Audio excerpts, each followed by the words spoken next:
할렐루야. 주일 2부 예배. 예. 오늘은 지난주 이어서 데살로니가 전서 5장이네요. 마지막 장이네요. 예. 이 마지막 장은 하나님의 주권, 성태받은 성도의 거룩한 삶, 성령의 내적 역사, 그리고 공동체의 중심의 신앙생활에 대해서 강조점을 두고 있습니다. 잠시 기도하고 들어갈까요? 주님, 이 마지막 때에 우리는 상당히 두렵습니다. 그러나 우리 믿는 자들은 두렵지 아니하고 감사와 기쁨과 찬양하며 주님을 맞을 수 있도록 준비하여 주시옵소서. 예수님 이름으로 기도드립니다. 아멘. 제가 여러 상담을 하다 보니까 이 종말론에 대한 신학 부분을 어떻게 받아들일 것인가에 따라서 이 종말의 두려움과 또 두려움을 가지고 있는 그러한 많은 무성도들을 많이 봅니다. 그러나 우리 계획주의처럼 말하는 종말은 슬퍼할 것이 아니고요, 두려워할 것도 아니고요, 무서워할 것도 아닙니다. 이런 부분에 대해서 정확한 신앙관을 우리가 가지면 좋겠다. 물론 제가 이제 그 파란 책 앞번에 계획주의에 관한 전체적인 말씀의 요리 기독교 교리 부분을 제가 한번 다루었는데, 그게 한번 종말론에 대한 부분을 전체적 흐름을 잡아놨고요. 자, 이제 오늘 본문에 한번 들어가도록 하겠습니다. 5장 1절에서 4절까지 말씀을 좀 볼까요? 형제들아, 때와 시기에 관하여 너희는 쓸 것이 없음은 주의 날이 밤에 도둑같이 이를 줄을 너희 자신이 자세히 알기 때문이라. 그들이 평안하다 안전하다 할 그때에 임신한 여자에게 해산의 고통이 이름과 같이 멸망이 갑자기 그들에게 이르기를 결코 피하지 못하리라. 형제들아, 너희는 어둠에 있지 아니하매 그날이 도둑같이 너희에게 임하지 못하리니 너희는 다 빛의 아들이요 낮의 아들이라. 우리가 밤이나 어둠에 속하지 아니하나니.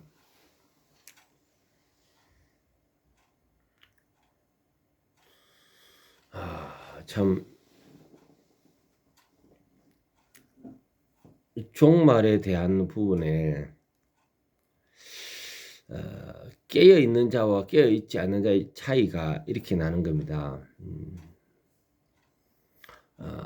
주의 날이 밤에 도둑같이 이룰 줄은 너희 자신이 자세히 알기 때문이라. 주의 날은 예고 없이 갑작스럽게 임한다는 거죠. 예수님 한번 오셨고 초림이고 다시 오시는 재림을 이야기하는 겁니다. 이 사건은 하나님의 절대적인 주권하에 예정된 시간입니다. 그래서 그 누구도 그 때와 시기를 알 수 없다는 겁니다. 갑자기 오니까요. 인간은 그때를 알 수 없으며 그러므로 깨어 준비되어 있어야 한다는 거죠. 5절 6절.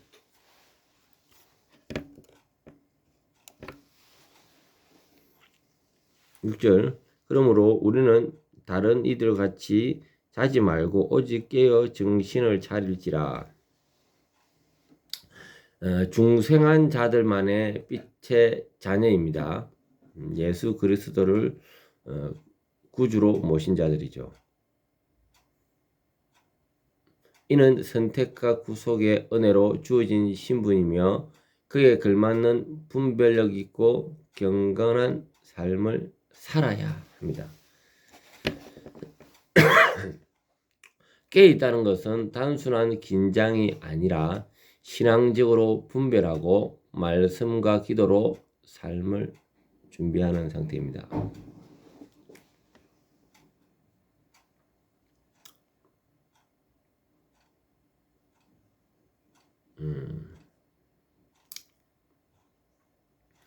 그래서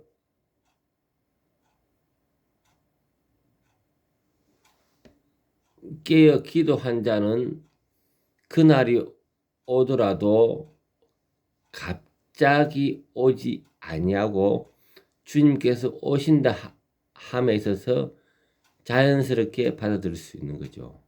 근데 하나님의 자녀가 아닌 자들은 갑자기 도둑같이 임하게 된다는 거죠.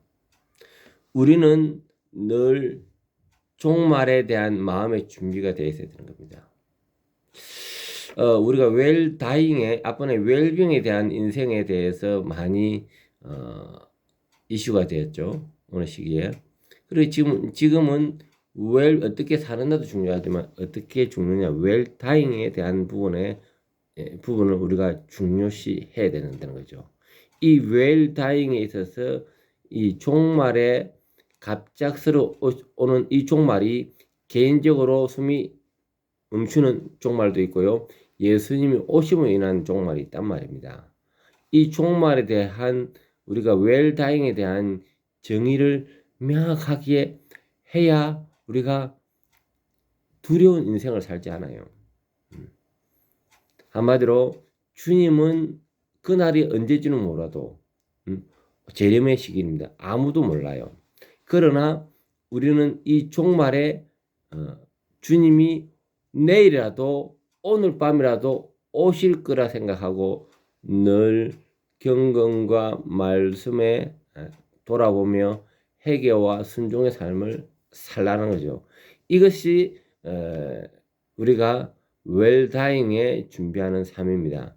언제 예수님 오신지 모르니까 니나노 하고 그런 인생과 그런 신앙으로 살 것이 아니고요. 그리고 두려움으로 떨고 살 것이 아니고요. 많은 성도들이 이 두려움을 떨고 사는 성도들이 많습니다. 아직 그때는 멀었습니다 하라고. 그렇지 아니에요. 우리가 이 생명이라는 것은 주님이 허락한 날이기 때문에 알 수는 없어요. 그래서 늘 웰다잉을 준비하는 말씀 그대로 주님이 언제 오늘 밤에 오시더라도 주님이 이 나를 부를 때 나는 천상에 갈 수 있다는 믿음과 내 삶을 한번 더 점검하며 옷고름을 쪼으며 여미며 살기를 간구합니다. 네. 9절까지 말씀 읽겠습니다. 자는 자는 밤에 자고 취하는 자들은 밤에 취하되 우리는 낮에 속하였으니 정신을 차리고 믿음과 사랑의 신경을 붙이고 구원의 소망의 투구를 쓰자. 하나님이 우리를 세우심은 노하심에 이르게 하심이 아니요 오직 우리 주 예수 그리스도를 말미암아 구원을 받게 하심이라. 성도의 영적 무장은요, 하나님이 공급하시는 은혜의 방어수단입니다. 인간의 결단보다 하나님의 보호하심에 의지해야겠습니다.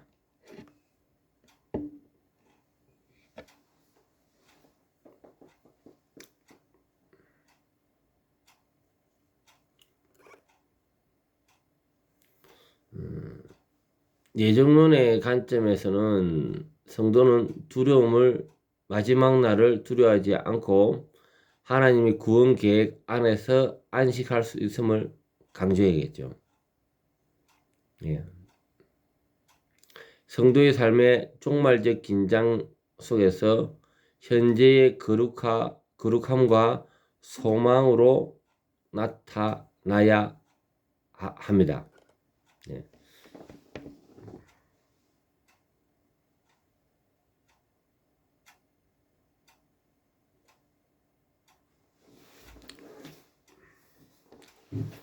예수님께서 우리를 위하여 죽으사 우리로 하여금 깨어 있거든 자거든 자기와 함께 살게 하려 하셨느니라. 그러므로 피차 서로 덕을 세우기를 너희는 하는 것 같이 하라. 형제들아, 우리가 너희에게 구하노니 너희 가운데서 수고하고 주 안에서 너희를 다스리며 권하는 자들을 너희가 알고 그들의 역사로 말미암아 사랑 안에서 가장 기이 여기며 너희끼리 화목하라. 자, 여기까지.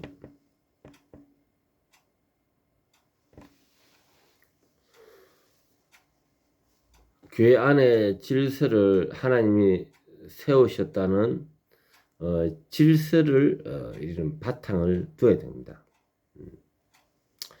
교회에 질서 없이 선후배 없이 마구잡이를 할 때 참으로 안타깝습니다. 때가 되면요 후배가 선배가 됩니다. 때가 되면은 검은 머리가 이렇게 흰머리가 됩니다. 이게 인생이죠. 그리고 이러한 질서는 하나님이 주어진 권위입니다. 때로는 그들의 인생의 경륜과 교회의 경륜에 있어서 협의하고 또 도움을 구하고 또 자문을 구하고 이것이 질서인 거죠. 장로와 목회자는 교회의 수단을 맡은 자로서 존중받아야 합니다.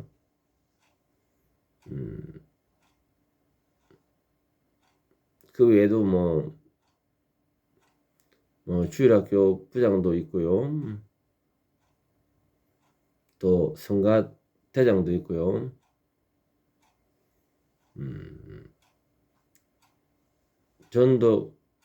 전도회 또 회장도 있고요. 이렇게 각 그 부서별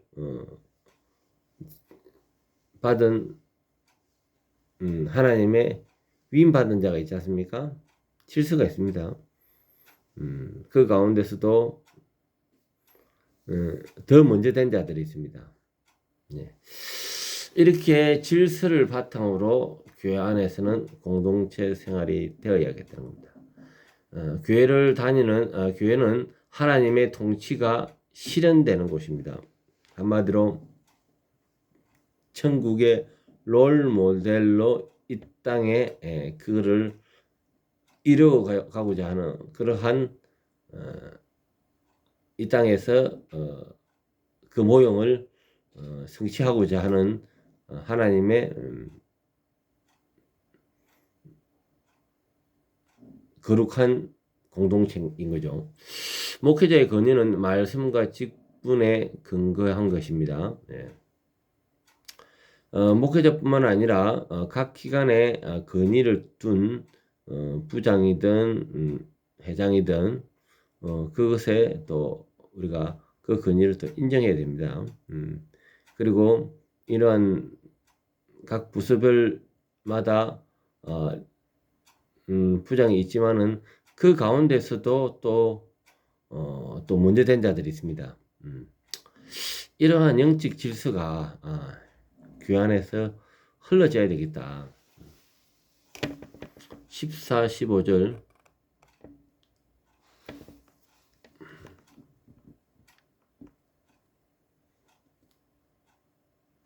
또 형제들아 너희를 권면하노니 게으른 자들은 권면하며 마음이 악한 자들을 격려하고 힘이 없는 자들을 붙들어주며 모든 사람에게 오래 참으라. 삼가 누가 누구에게든지 악으로 악을 갚지 말게 하고 서로 대하든지 모든 사람을 대하든지 항상 선을 따르라.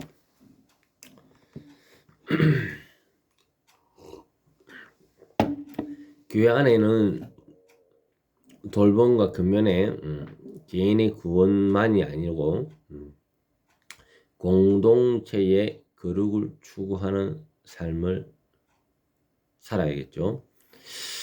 교회는 이 언약 공동체인데 서로 돌보고 바르게 세우는 것이 성도의 책임인 거죠.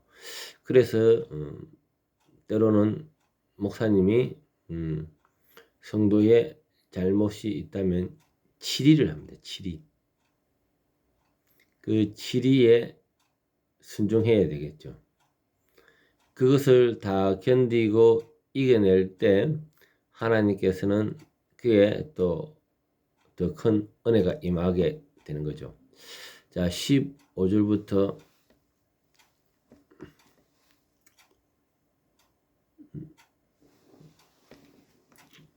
22절까지 읽겠습니다. 삼가 누가 누구에게든지 악을 악으로 갚지 말게 하고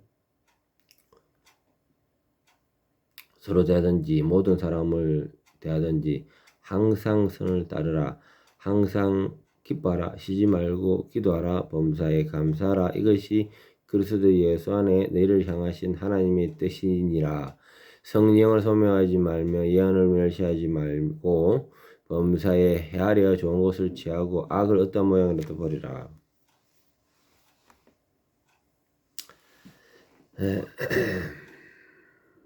16, 18절에 항상 기뻐하라, 희망 기도하라, 범사에 감사하라 이런 말씀이 있죠. 이는 성령이 내주하심에 근거한 삶의 반응입니다. 감사, 기쁨, 기도는 항상 하나님의 단순한 감정이 아닌 하나님의 뜻에 대한 순종과 신뢰의 표현이죠. 그래서 우리가 성령 충만한 사람들은 성령 충만치 않는 사람과 차이가 있습니다. 왜? 성령 충만한 사람은 안정적입니다. 긴 프로젝트를 볼 수 있는 하나님의 눈을 가진 거죠. 그리고 주님께서는 나를 책임지신다는 생계든 우리 신앙의 구원이든 그것이 흔들리지 않습니다. 그러나 믿음의 뿌리가 얕은 자들은 비바람이 불고 시대가 흔들리고 이때마다 불안해합니다. 초조해합니다. 그 믿음마저 의심이 합니다. 그래서 이 본문과 같이 항상 기뻐하고 쉬지 말고 기도하라, 범사에 감사하라. 이거 쉽지 않습니다. 단 이러한 것이 믿음의 구력이 아주 충만한 자들은 뛰어넘습니다. 이것이 눈에 보이는 것에 우리가 안주하지 아니하고 그 인생 있어서 뛰어넘는다는 것은 그것이 바로 믿음인 겁니다. 당장 손에 잡히는 거고 당장 계약된 계약 그러한 프로젝트도 없어도 또 어카운트 이 계좌에 돈이 충만하지 아니해도 그러나 과거에 그를 인도했던 하나님이 지금도 늘 우리를 인도하시겠다는 그런 믿음이 있는 거죠. 그래서 항상 기뻐하고 쉬지 말고 기도하고 범사에 감사할 수 있는 거죠. 자, 이것이 우리한테 롤 모델로 우리도 그렇게 삶을 살아가는 겁니다. 네. 자, 그리고 19절에서 22절 성령을 소멸하지 말며 예언을 멸시하지 말고 범사에 헤아려 좋은 것을 취하고 악은 어떤 모양이라도 버리라. 성령의 사역은 말씀을 통하여 역사하는 내적 역사로 이해됩니다. 예. 물론 성령의 사역을 말씀 중심적인 사역이 있지 아니하고 이런 신유라든가 이런 외형의 축사 뭐 이런 거 있죠. 뭐 이런 것에 의지하는 또 이런 기독교의 부류들이 있습니다. 우리 개혁주의에서는 말씀을 통하여 내적 역사를 강조합니다. 성령을 소멸하지 말라는 말은 말씀과 양심, 공동체 안에 성령의 인도를 거부하지 말라는 뜻이죠. 성령의 은사를 임의적으로 추구하라는 의미는 아닙니다. 그래서 이런 성령을 은사로 비유하는 경향이 많아요. 가면 갈수록 이는 은사적인 집회와 은사적인 신학이 더욱더 강성화되고 있습니다. 그러면 인해 가지고 인기가 끌고 또 유명세도 타고 돈도 많이 흘러요. 그러나 이것이 성경적인가의 부분에서 우리가 기도해야겠죠. 은사 중심적인 남용에 대한 분별을 요구합니다. 모든 것을 분별하라는 신중한 은사 해석에 우리가 일맥상통하죠. 그래서 한마디로 우리 개혁주의에서는 은사는 자제하기를 강구하는 거죠. 우리가 하나님의 은사를 무시하는 것은 아니지만은 그 가운데 은사를 강조함으로 인해서 말씀이 은사 위로 올라갈 수 있다는 겁니다. 그리고 은사로 통하여 나 자신을 드러내고 또 하나님의 예수님의 그 위대하심을 흠이 될 수 있다는 겁니다. 그래서 많은 그 리더십의 목사님들은 많은 은사를 가지고 있어도 은사를 버리고 말씀으로 돌아가는 그러한 일들이 비일비재합니다. 물론 제가 이 파란 옷을 입고 있지만은 저도 우리 청교도 신학에서는 성령의 은사가 상당히 중요하지만은 그러나 정강 목사님도 이러한 은사에 대한 부분에 대해서 솔직히 지금은 많이 내려놓고 더 말씀에 집중하고 있습니다. 그런 부분 여러분들도 이해하시기 바랍니다. 또 한 가지 제가 또 범례를 드린다면 제 아시는 분이 기도원을 운영하셨습니다. 근데 그분이 은사가 충만했습니다. 특히 신유에 대한 은사가 충만했는데 그 가운데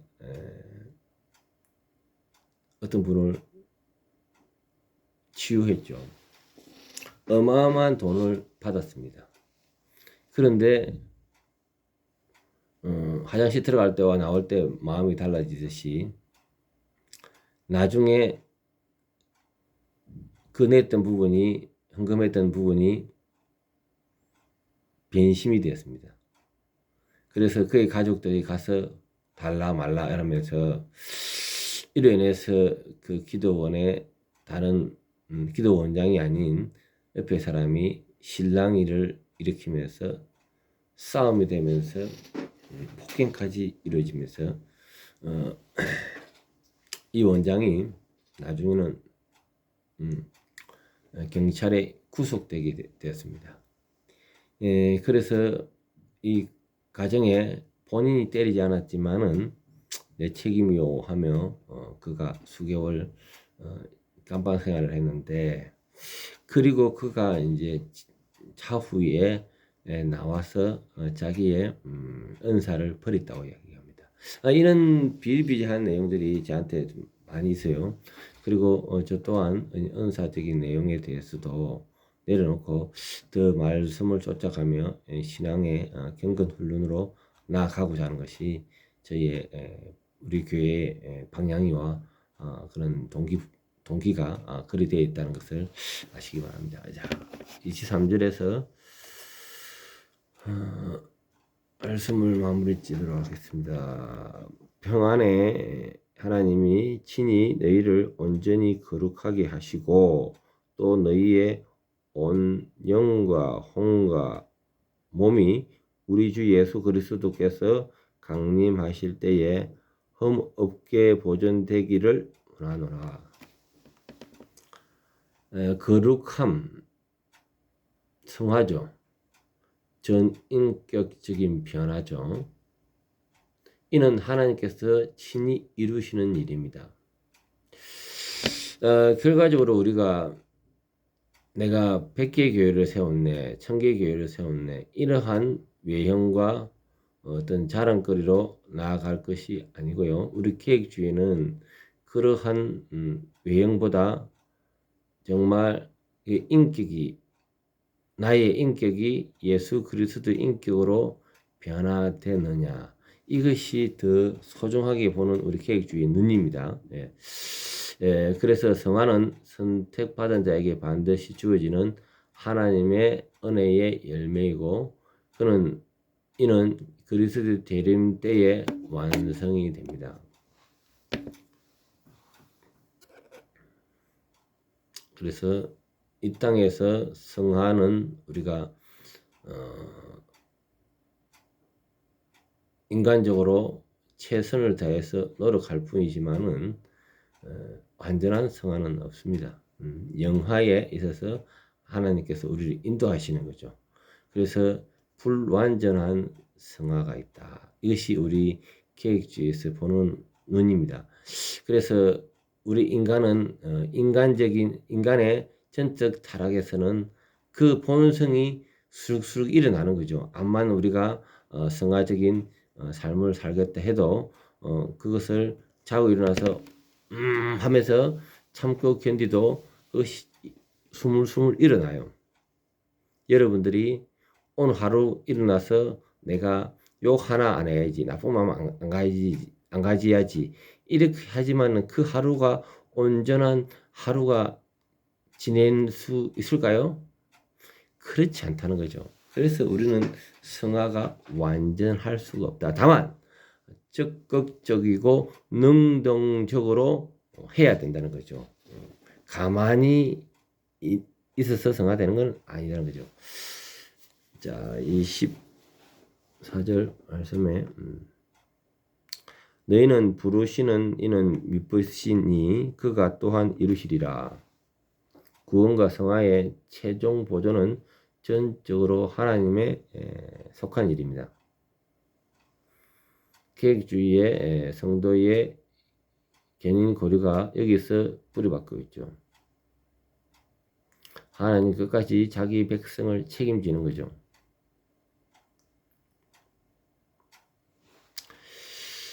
그러한 우리가 믿음에 있어서 불안해할 필요가 없는 거죠.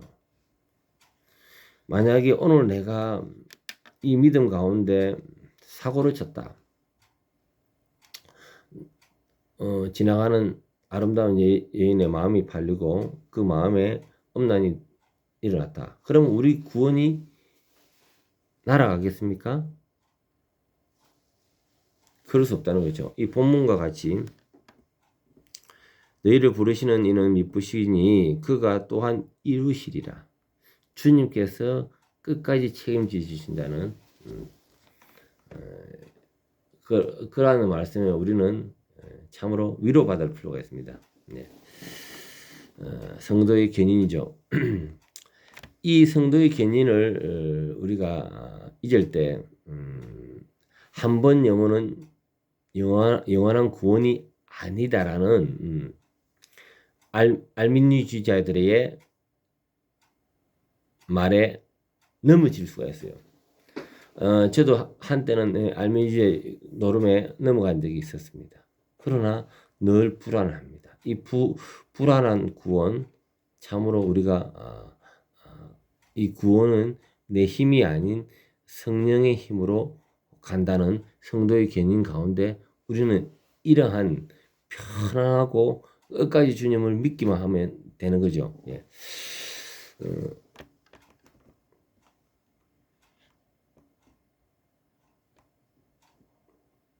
그 밑에 말씀은 이제 형제들한테 문안하는 인사입니다. 형제들아, 25절 형제들아, 우리를 위하여 기도하라. 거룩하게 입맞춤으로 모든 형제에게 문안하라. 내가 주를 힘입어 너희를 명하노니 모든 형제에게 이 편지를 읽어주라. 우리 주 예수 그리스도의 은혜가 너희에게 있을지어다. 그래서 하나님 끝까지 자기 백성들을 지키신다. 자, 5장의 이 전체적인 핵심을 한번 더 보겠습니다. 종말이다. 종말은 하나님 주권에 속했으며 성도는 믿음과 소망을 있어 깨어 준비해야 되고요. 성도의 삶은 성령의 인도와 말씀 중심으로 깨어 기도해야겠죠. 교회 질서는 장로 정치의 언약의 공동체로서 근위와 돌봄의 균형 있게 세워져야 되겠고요. 성화는 하나님의 전적 은혜에서 전인격적으로 이루어지는 겁니다. 성도의 견인, 하나님 부르시는 자는 끝까지 지키시며 완성하신다는 거죠. 그래서 최근에 저 또한 하나님 은혜 가운데 편안하게 이렇게 쭉 지내면 좋겠지만은 상당히 마음에 변화도 많았고 갈등과 어려움이 많았습니다. 그런데 이러한 것이 성도의 견인에 말씀을 위로가 받는 거예요. 왜? 우리 인간은 전적으로 타락하였기 때문에 이 마음 저 마음이 다 들어요. 그러나 하나님께서는 우리를 끝까지 인도하신다는 그러한 믿음 가운데 우리 믿음을 끝까지 주님께 맡기기를 간구합니다. 기도하시는 주님 감사합니다. 오늘 데살로니가 전서의 마지막 장을 보았습니다. 마지막이 재림 시기에 상당히 불안과 또 우리의 인격의 불안함까지 돌아볼 때 주님께서